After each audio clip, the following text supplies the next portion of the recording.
Bonjour Christine. Bonjour. Alors, tu vas nous parler de ton témoignage concernant le fait que tu as été chrétienne, tu as été dans des églises et tu as été très déçue des églises jusqu'au point de t'en retirer et d'avoir énormément d'amertume. Et j'aimerais que tu nous parles de ça, s'il te plaît. Je suis née dans une famille chrétienne. Comme Astérix, je suis tombée dans la potion magique toute petite.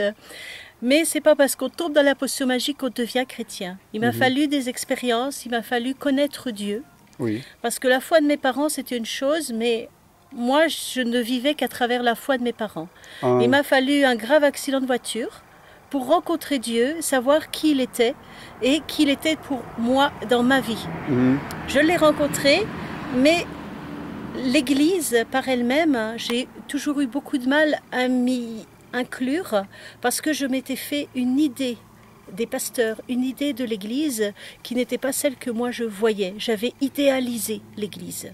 Ok. Puis tu étais déçu par quoi? Le comportement de pasteur ou de chrétien? J'ai été déçue par le comportement de tous, c'est-à-dire du pasteur, des chrétiens, et je me suis rendu compte que dans l'Église, c'était pire que dans le monde. C'est-à-dire, qu'est-ce qui se passait? Des choses qu'on ne peut même pas dire. Tellement ce que j'ai vu était lamentable. Genre adultère?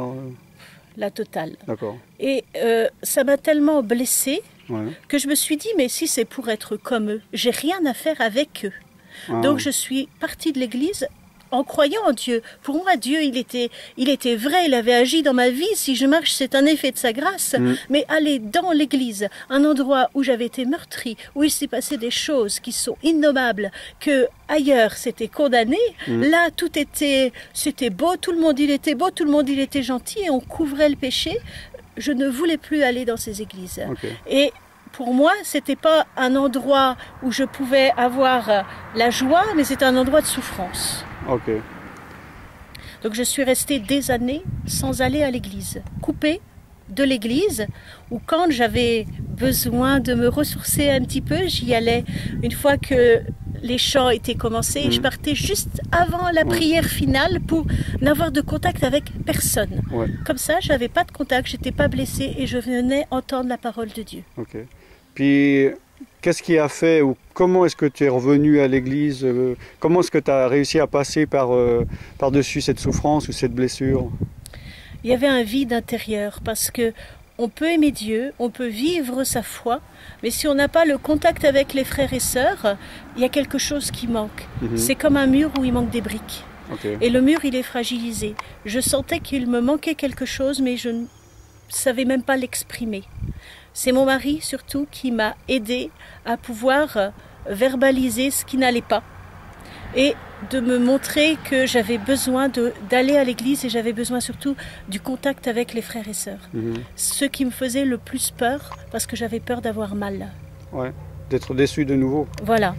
Et qu'est-ce que tu dirais à quelqu'un qui est en train de regarder cette vidéo et qui est coupé du monde, coupé de l'église parce qu'il était déçu et qui se dit vaut mieux pas aller à l'église que d'aller dans une église imparfaite et qui se dit moi ça me suffit, j'ai des contacts avec des frères et sœurs de temps en temps, je regarde des vidéos sur internet, pourquoi aller à l'église? Bien, le fait d'aller à l'église, c'est se retrouver avec ses frères et sœurs, même si on n'a pas au départ pas de contact, parce que moi il m'a fallu des années avant de pouvoir, même si ce n'est que dire bonjour, vu que j'arrivais je partais avant la fin, mais j'avais besoin du contact des frères et sœurs et ça me faisait du bien. Je me suis rendu compte qu'on ne pouvait pas, c'est comme un arbre où on lui coupe des branches. Il n'y a plus la sève qui passe et le fait de pouvoir parler avec les frères et sœurs et d'être un. Parce que c'est bien gentil de chanter on est un dans un lien d'amour, mais on a du mal à donner la main. Parce qu'on ne le réalise pas et on ne veut pas donner la main à tort. J'ai été des années où je n'arrivais pas à donner la main. Et je me suis rendu compte que c'était moi qui me coupais. Je coupais cette main qui était tendue de Dieu et je ne la voulais pas. Je me coupais des bénédictions et de l'amour que Dieu voulait me donner. Même si les chrétiens sont imparfaits, on a besoin des uns des autres. Mais nous-mêmes, on n'est pas parfaits. Moi-même, je fais des erreurs. Et c'est ce qu'il a fallu que je m'avoue à moi-même pour pouvoir avancer, pour pouvoir donner la main à l'autre. Merci.